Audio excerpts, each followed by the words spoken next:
So we've been telling you about Walters for brunch the last few days, but did you know that Walters also is open for lunch Monday through Friday? Walters opens at noon for lunch, midday baseball watching, and even the occasional European soccer match. So if you find yourself around the ballpark during the day, make sure you walk on over to Walters. Walters' outdoor deck is the perfect place to be with friends before, during, and after the game. 2 on, 2 outs, 3-3 the score. Pitch to Turner. His line drive, base hit, right center field. Rounding third, coming home is Hernandez. Pinch runner Gerardo Parra headed to third. He's in there standing, and the Nationals lead 4-3. Trey Turner drives in the go-ahead run. RBI number 47, and the Nationals are back in front here in the 6th inning. Now the 2-2 breaking ball hit in the air. Deep left field again, way back, going, and gone, goodbye. Into the Marlins bullpen in left center field.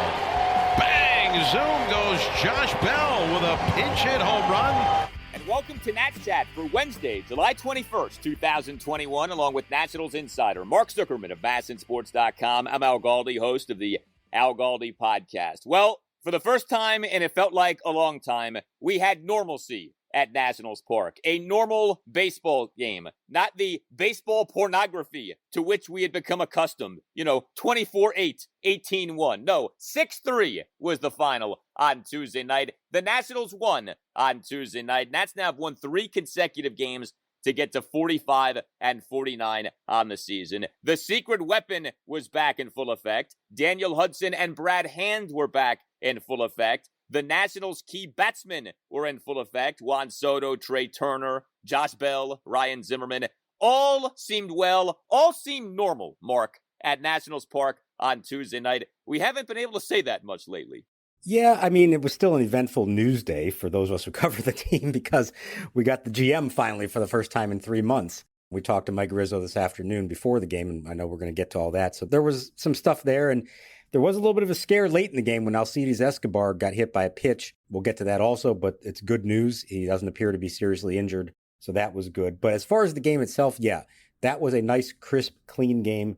Aside from one bad inning from Austin Voth, everything else went exactly according to plan. And they got the 5 scoreless from Paolo Espino. They got clutch hits. That was a 2019 style offensive game from the Nats. 2-out hits with runners in scoring position. It was fantastic from their biggest name guys. And then the big relievers at the back end closed it out. Finnegan, Hudson, and Hand.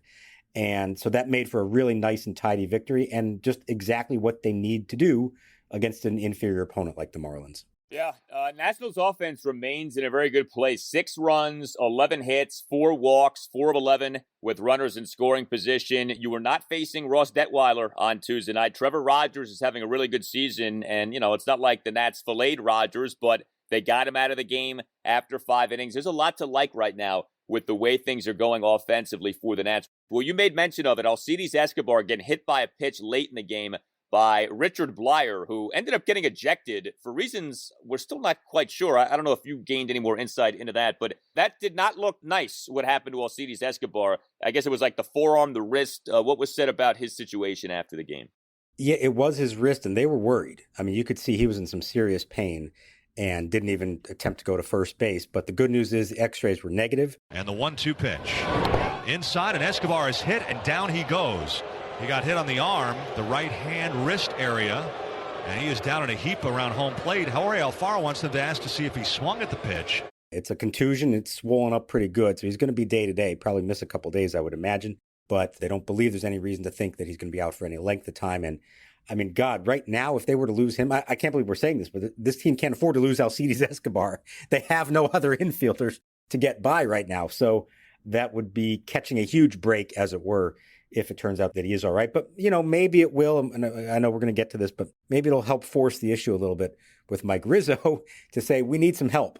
They, especially on the infield, they do need help because the depth has been tested here, and they're one injury away from being in real trouble. So the Nationals did have a bunch of extra base hits on Tuesday night, only though had the 1 home run and did a lot of damage in like station by station fashion. It was really interesting to see the Nats do as they ended up doing. The Nats in this game led 2-0 through 5 innings. Then came the Austin Voth inning, him giving up 3 runs in the top of the 6th. But the Nats did such a nice job, Mark, of answering right back with 3 runs in the bottom of the 6th. All 3 runs scoring with 2 outs. And then came that nice insurance run, the Josh Bell pinch hit homer in the bottom of the 8th inning. It's really good to see this right now. The Nats can do you offensively in a lot of different ways. Like, yes, the Nats can play long ball, but the ability to play, more of like a traditional National League style of offensive baseball, I thought we saw that in a lot of ways on Tuesday night. Yeah, it's funny. Trey Turner afterwards was talking about how he thought this is what they were going to be all along as a lineup. He didn't necessarily think they were going to be a big home run team, a few here and there. And the funny thing is for the last, month or so, they have been living and dying with the home run. And I thought this was a really nice display of 2-out clutch hitting, really a quality that the championship team had in 2019. And you saw it from Zimmerman. That was a great at-bat. You saw it even from Victor Robles early on for the first run. That was a 2-out RBI single. You saw it obviously from Trey Turner and Juan Soto, who just is locked in right now. When he makes contact, it is loud every single time. So that was big. And also, it wasn't loud contact, but it was a key at-bat in this game from Yadiel Hernandez. And it came off a lefty. And at the moment, as he comes up to pinch hit, I didn't love it, but I knew they didn't have alternatives. In this game, they only had 3 left-handed backup outfielders on their bench, plus Josh Bell, the switch-hitting first baseman who you knew Davey was going to want to save. And so against Blyer, a lefty, he pretty much had to put a lefty up there. And he put Yadiel, and he got behind the count 0-2. And he fought his way back, and he fought off a tough pitch, and he got it into left field for a hit. Yadiel Hernandez ties the game with a bloop hit to left. The Nationals 3 and the Marlins 3. Clutch hit for pinch hitter Yadiel Hernandez. If he's going to stick up here and actually be a regular contributor as a major league pinch hitter, he's going to have to be able to do more of that. And so that was a really encouraging at-bat for him on a night where they had a lot of really encouraging at-bats. Yeah, Yadiel, pinch hitting is not easy, as we know, and he can do it. He did it in the 18-1 win on Monday night. That 6-run 7th inning included Yadiel with a pinch one-out RBI single on a 1-2 pitch. But to your point about the 2-out hitting and just the overall good approaches at the plate, man, did you see that on Tuesday night? Like with Juan Soto. So Juan Soto in the game, 1 for 3 with a single and 2 walks. Everything he did came with 2 outs. He had a 2-out 5-pitch walk, bottom of the first, 2-out 5-pitch walk, bottom of the third, and then the ribby single came with 2 outs, came on a 1-2 pitch, and came on a ball that he hit to left center field, put the Nats up 5-3 in that 3-run 6th inning. Trey Turner on Tuesday night, 2 for 5, 2 singles. Each single, though, an opposite field single. 1-out opposite field single to right field on an 0-2 pitch in the Nats 1-run 5th. A go-ahead 2-out first pitch opposite field RBI single to right field for a 4-3 Nats lead in that 3-run 6th inning. Ryan Zimmerman, his big hit on the night as Zim started on Tuesday night. The big double, the 2-out ribby double to center field on an 0-2 pitch. Swinging a belt, right center field. Back goes Marte again, way back. Can't get this one. Over his head, one up off the wall. Turner speeding around third. He will score on a booming double to right center for Ryan Zimmerman. In the bottom of the 5th inning, just like a lot of things to really like in terms of the particulars of these plate appearances. And then the Josh Bell homer, it wasn't quite the moonshot that we saw in the previous game, but that still was a pretty healthy home run that Josh Bell ended up swatting. So he's now homered in back-to-back games. Pinch leadoff homer to left field to put the Nats up 6-3. And Tres Barrera, a.k.a. Mike Piazza, continues to rake as well. 2 doubles for Tres Barrera in this game. 2-out ground rule double to right field, bottom of the 4th. 1-out double in the Nats 3-run 6th inning. I know the sample size is small, but over 29 plate appearances, Tres Barrera has an OPS of 972. Another one of these guys who we can say is doing a really good job in being called upon in an unusual circumstance here. And is showing that he deserves to play. And you saw it the 3rd straight night that he caught, not Rene Rivera. And so, again, until Alex Avila comes back, and it still hasn't happened yet, and Yan Gomes, who's a little farther off, I think we're going to see more of Tres Barrera. He has done a nice job. He knows the pitching staff. They all have complimented him, including Paolo Espino in this game. And, I mean, he's coming through in big spots with hits. That's 3 extra base hits in the last 2 nights from a guy who really we didn't think in those terms as someone who can do that. So that was big. And the Josh Bell homer, another one right-handed off a lefty. which is another great sign because that was not his strong side of the plate. And it's all the more reason to think that we may be getting closer to the day where he is going to play in left field with Zimmerman at first. He's been working out there every afternoon on this homestand. They're trying to get him prepared for the possibility of it. And if he keeps showing that he can hit like that and Zim keeps hitting, I do think Davey's going to find a matchup. I don't know what it'll be, but he's going to find a matchup that he thinks makes sense to have both those guys in the lineup, and then hold your breath and hope that Josh Bell doesn't hurt you in left field. I don't know, man. I mean, look, Davey's got a Midas touch with a lot of things. He knows better than we do. I just wonder about that. Josh Bell in left field sounds like a disaster waiting to happen. I mean, who knows? But, left field, people should not just take that position for granted. It's not always easy to play, caroms off the wall, judging fly balls as they slice away from you. A ball is hit into shallow left. Do you charge in? Do you play it back? There are all kinds of things that can happen. We've seen Josh Harrison have some issues in left field, and that's a guy who has experience playing left field. I know Bell has done it, but I don't know. I just feel like this could be something we look back upon and say, what were they thinking putting Josh Bell in left field? But he's hitting like crazy. There's no doubt about that. And I mentioned Josh Harrison. He was a starting left fielder on Tuesday night. Another extra base hit. Josh Harrison, rather quietly, is on a nice little run here over these last few games. But first pitch leadoff double in that Nationals 1-run second inning. So nice to see that with this Nationals offense, which, Mark, I know you brought it up the other day on the show. Kyle Schwarber's out. They're hitting. You could argue this is the best they've been this season in terms of like a sustained run of offense, like game in, game out. It's no longer a big deal when the Nats score more than 4 runs. Remember, for the longest time, it was like they never score more than 2 or 3 runs game in, game out. That feels like a long time ago now. Every night now, we're expecting, 4, 5, 6, 7 runs from the Nationals. It does, and it makes you, realize that when Schwarber comes back, they might really have something going at that point. I can't say I saw it happening like this. When he went down, you thought, oh boy, they're going to be in trouble for at least a while. And no, that has not been the case at all. But you know what? It's the big name guys who are stepping up. Turner, Soto, Bell, Zimmerman. I know they're getting contributions from others who we weren't necessarily expecting it from, but ultimately those big names are going to be the ones that get the job done. And they have stepped up big time. And we said all along, if Soto gets hot, he's good enough to carry them. And he's getting help. It's not just him, but he is playing a huge role in what they've done coming out of the All-Star break. And he is shuffling like crazy. And I always felt that way. When the shuffling is back, Soto is back. Now, the crotch grabbing isn't necessarily back. I don't know what it's going to take for that to come back. Maybe that never comes back. He is Soto shuffling on a nightly basis, multiple times per night, which tells you, I think, all we need to know about what he's doing right now. Here it comes. Swinging a shot into left center field, base hit. Parra will score. Turner on his way to third, the throw into second. And Turner dives in safely with no play over there. Juan Soto makes it 5-3 Nationals. A sharp ground ball single against the shift into left center, RBI 54. And Soto staying red hot here in the second half.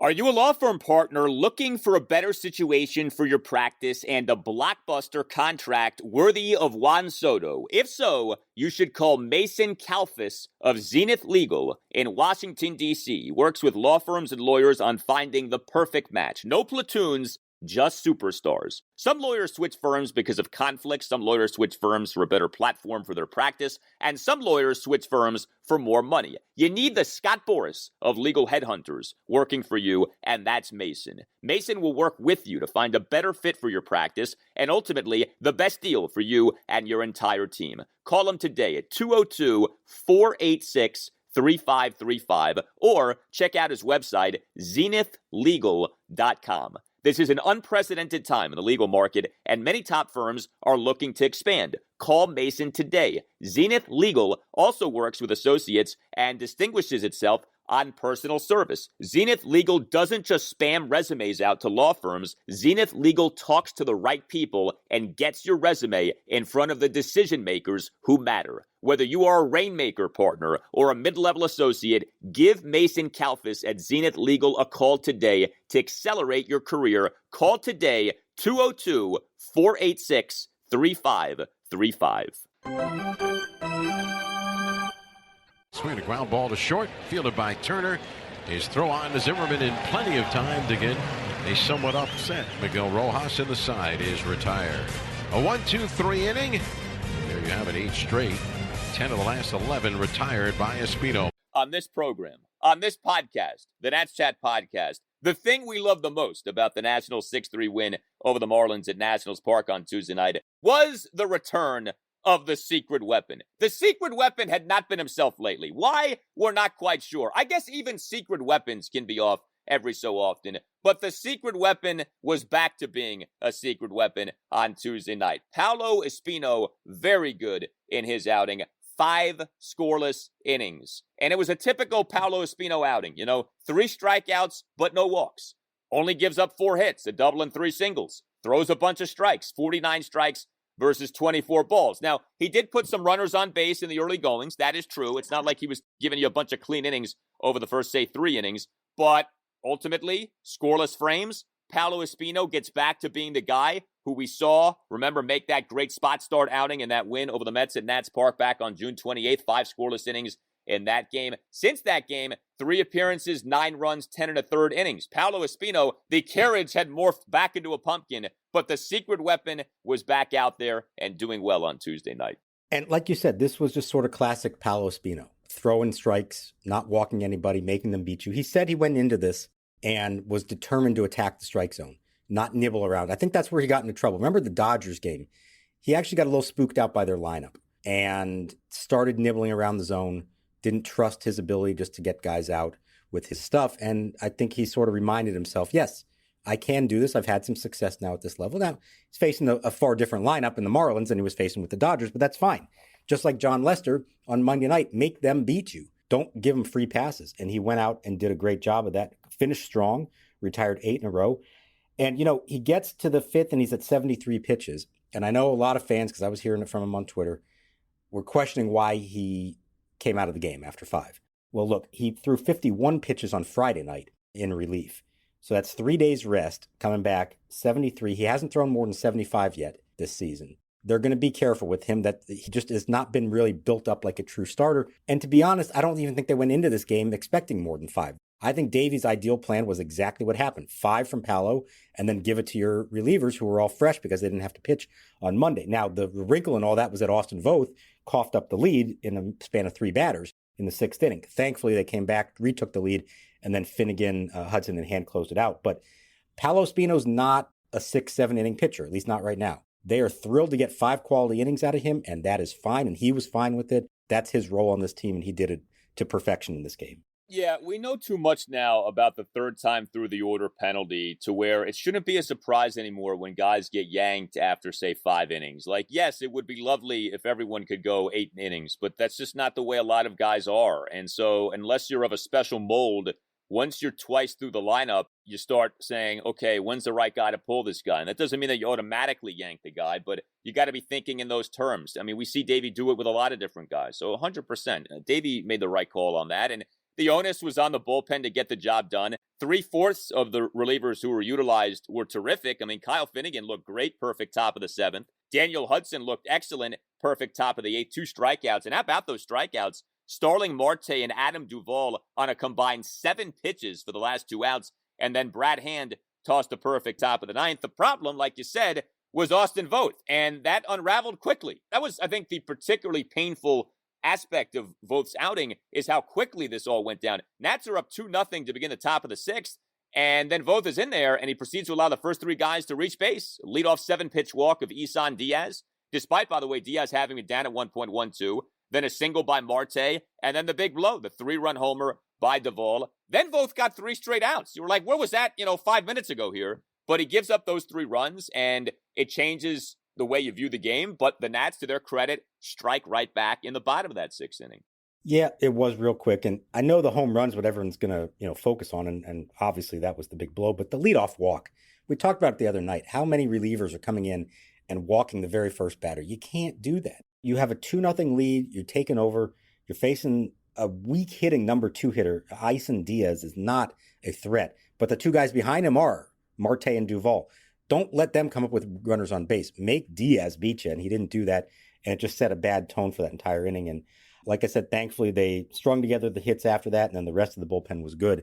But this is why with Voth, we see moments that you think, okay, he looks like he could be a really good setup man for them, but he doesn't have a lot of experience in high leverage spots, and we're seeing that there's still some inconsistency there from outing to outing. He is far from a finished product yet. And it's among the reasons that I still feel like one of the things they need before July 30th is another quality reliever, somebody to help set up. They don't need a big name at the back end. They just need a quality guy to help out in the seventh inning kind of thing and help get the ball to Hudson in hand, because they're asking guys like Finnegan and Voth, who they have their abilities and sometimes they look great, but they're not really consistent. They don't have the experience in those spots that you just feel like you trust them every time. Yeah, I'm going to start calling him Austin Suero because he and Wander have some real similarities. Sometimes they look really good, and they look good often enough to kind of seduce you into thinking that they're good enough. And sometimes they are, but then they'll just cough it up and they'll struggle. And we certainly saw that with Voth in the game on Tuesday night. Nats Chat is sponsored by Silver Branch Brewing Company, located in downtown Silver Spring, only a 1-minute walk from the Silver Spring Metro station. Silver Branch is a perfect jumping-off point to Metro down to the game. Park at the Cameron Street parking lot and meet up with friends for a beer and a bite to eat before metroing down. You can also get Silver Branch beer at Nationals Park. Beyond the Gnome World, one of Silver Branch's 4 flagship beers, is available at District Drafts at Section 223. Brewed to be light and refreshing, Beyond the Gnome World won a gold medal for the Saison beer style at the Great American Beer Festival last year. Beyond the Gnome World is deliciously dry and thirst-quenching and the perfect beer for hot summertime ball games. You may not be familiar with Saison, but take our word for it, baseball season is the perfect season for Saison, and buying from District Drafts to support your local breweries is a gnome run. Go to Section 223 and try Beyond the Gnome World the next time that you're at Nats Park, and make sure you stop by Silver Branch, located in Metro Plaza, just steps from the Silver Spring Metro. Silver Branch Brewing Company, when you come in, let them know that the Nats Chat podcast sent you. Treat the whole family to a fun night of baseball with the Bethesda Big Train at Shirley Povich Field.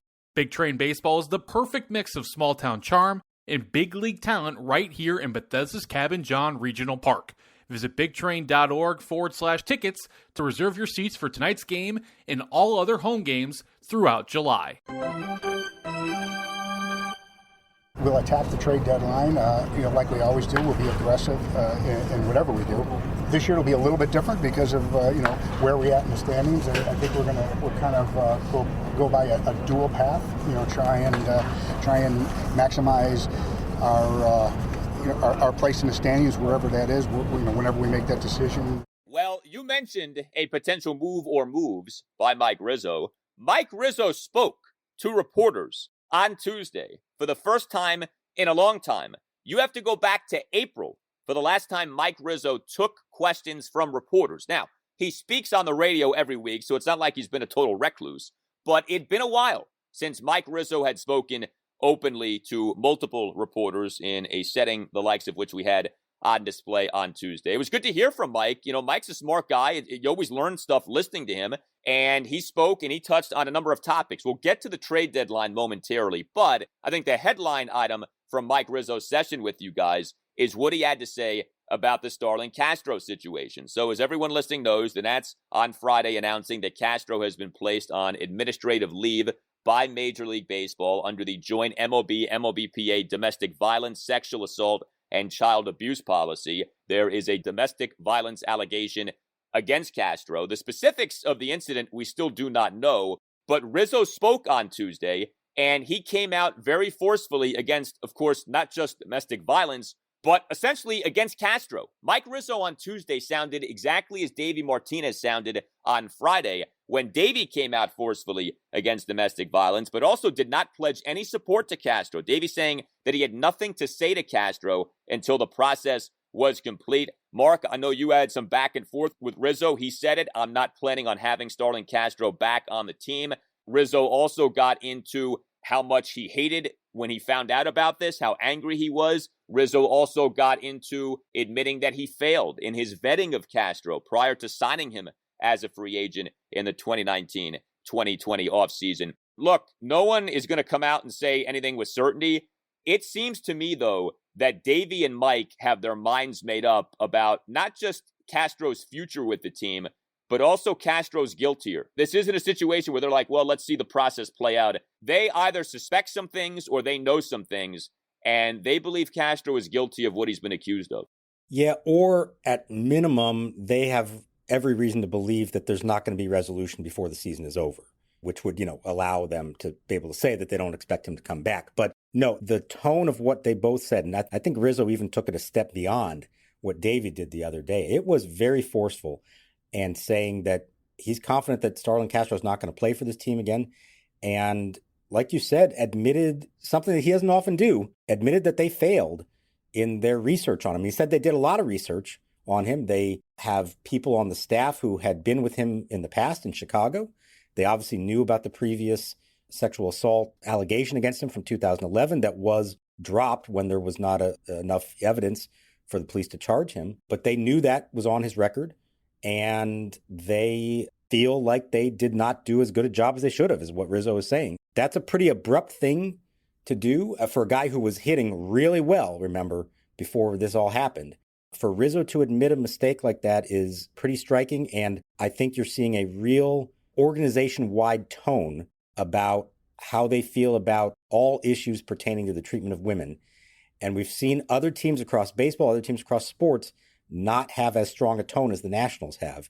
And I think they should be commended for the way they have handled that, because there are other teams who have not gone nearly as far as they have in what they've said publicly. Yeah, and I think the Nationals probably have learned from the mistakes made by some of these other teams who have botched these situations, like the Houston Astros a few years ago, like you could argue the New York Mets a few months ago. So good on the Nats for having picked up on that. But, I just am like, okay, thinking about this logically, you always will at least hear a team say, well, this guy's a good guy, or the guy, or something like the Starlin Castro I know wouldn't do this, something like this, like even something like that, where you leave it ambiguous enough to where if he is guilty, you didn't say that he wasn't guilty. You're just saying the Castro wouldn't do this. And instead, they're like, no, that guy's done.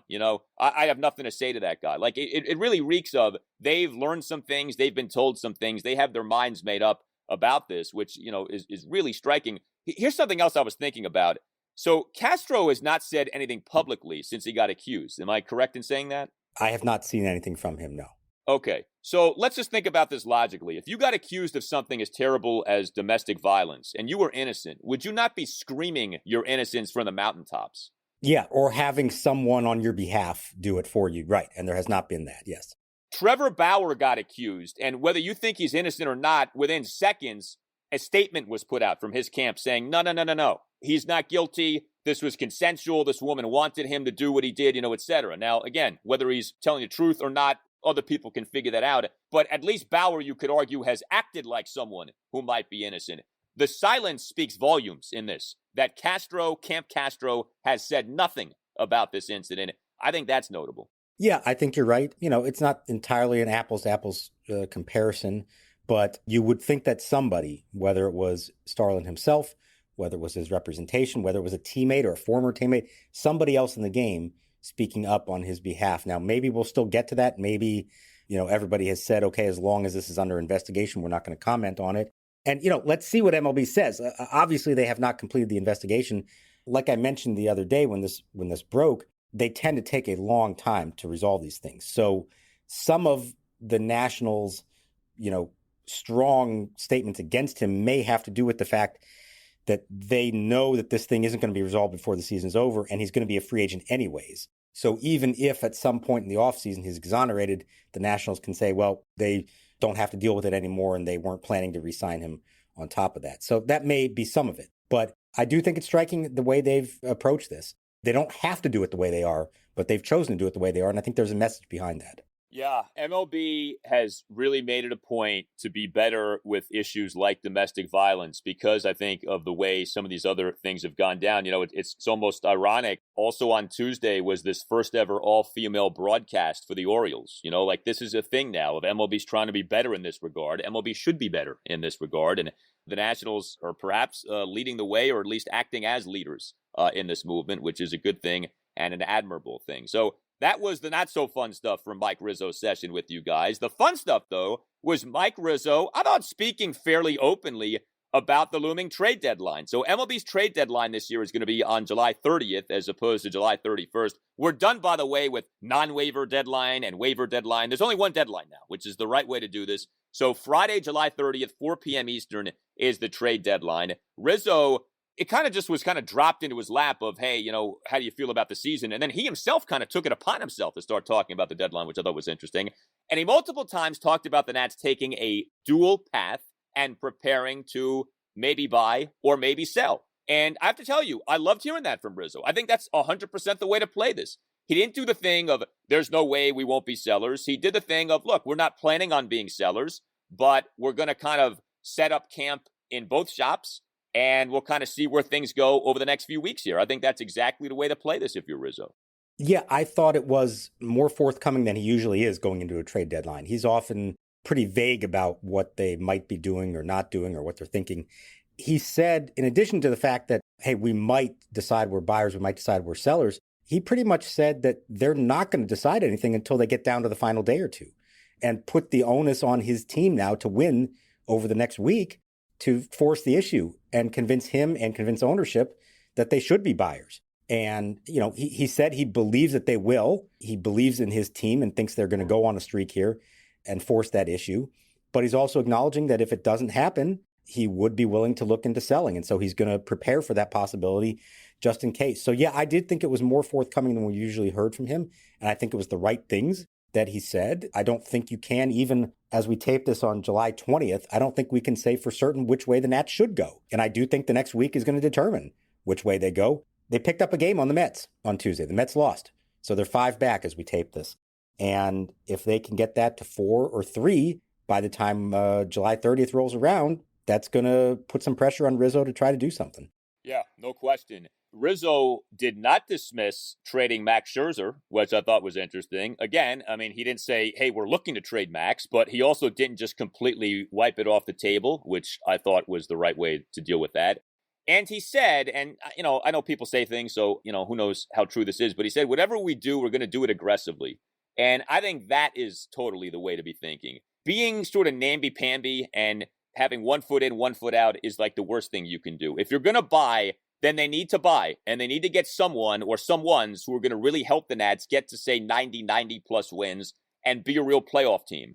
And if they're going to sell, then they need to sell all of their guys on expiring contracts and get what they can for those guys. It does no good to, not do anything or sell one guy but not some other guy. Like what the Nats did in 2018 to me is like the worst thing you can do, where they initially do nothing and then they decide a few weeks later in August of that year to start selling guys post the non-waiver deadline for pennies on the dollar, right? That's when they traded away like Gio Gonzalez and Daniel Murphy and Matt Adams. And it was like, if you were willing to trade them in August, why didn't you trade them a few weeks earlier? They, of course, didn't trade away Bryce Harper when Rizzo had a deal on the table with the Astros. The deal got nixed by the Lerner ownership group. So it's like, I hope at least some lessons have been learned from that offseason. If you're going to buy, more power to you. But if you're going to sell hard, sell aggressive, and be committed to doing that. Whatever you do, go full force in that direction. Rizzo said they would do that. And if he means that, I think that's very encouraging.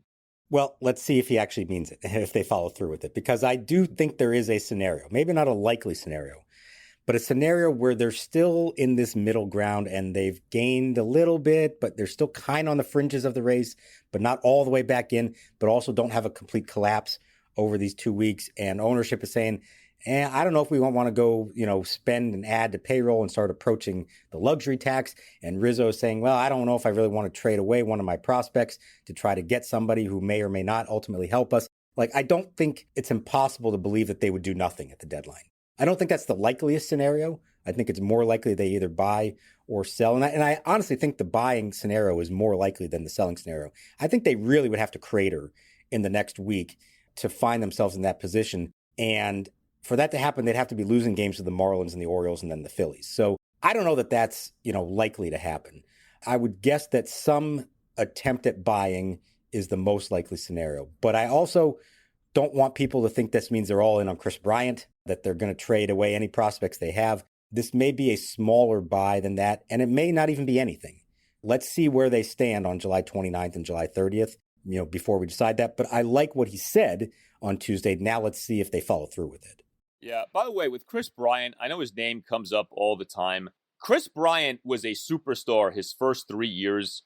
He's not been that player for years now. Now, that's not to say that he's a bad player, but I think people still view Chris Bryant as the guy on the 2016 Cubs. He hasn't been that guy in a while.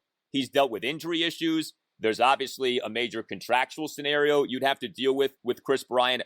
Oh, by the way, next season is his age 30 season. You know, it's not like he's 24 anymore. I'm not one of these people who's all in love with the Nats trading for Kris Bryant. I don't see this as some like panacea for fixing all the ills for the Washington Nationals. Yeah, I get what you're saying. He was an all-star this year, so he's had a better bounce-back season. And I think the reason that he's so attractive to a lot of people, and not just the Nats, but other teams as well, is the versatility. I mean, he has played a bunch of different positions this year because the Cubs have needed him to. And hey, guess what the Nationals need right now? Somebody who can play third base, somebody who can play left field, maybe even center field in certain scenarios. So he would make a lot of sense, I think, for them. But at what price, of course? How much are you going to give up for someone like that, who I think, honestly, they would look at as a rental? I don't think they'd be, if it all works out, maybe you try to re-sign him. But I don't think they make that trade and try to immediately sign him to an extension, anything like that.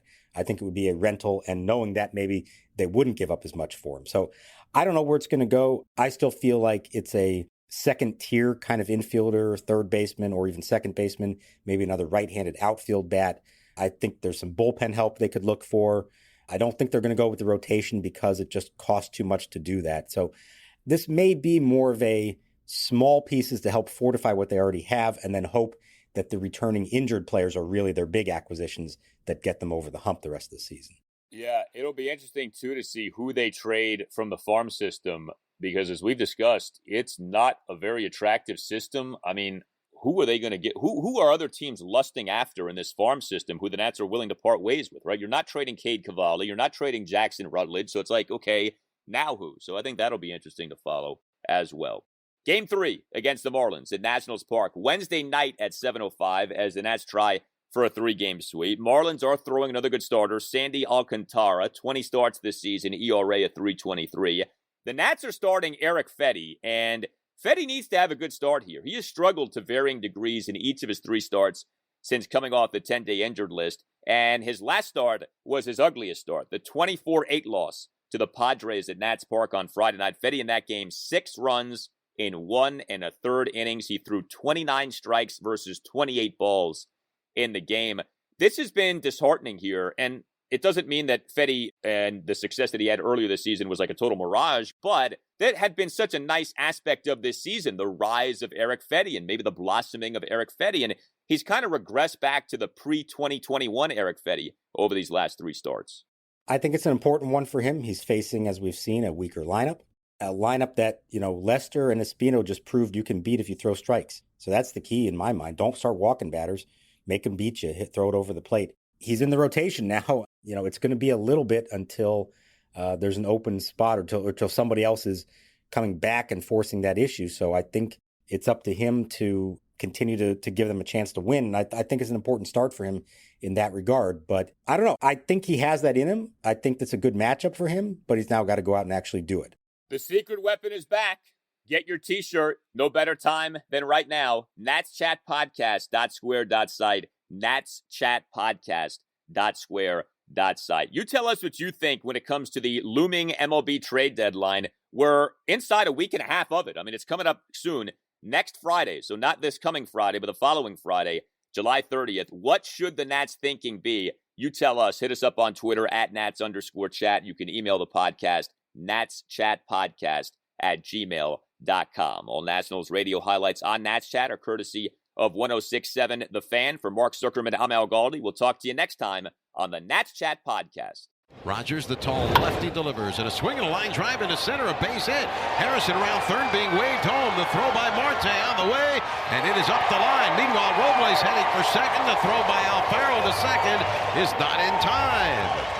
A single to center, a run batted in for Victor Robles. And with the throw off line and unable to be cut, Robles takes second on the throw to the plate. His 12th run batted into the year. It's the Nationals 1 and Miami 0.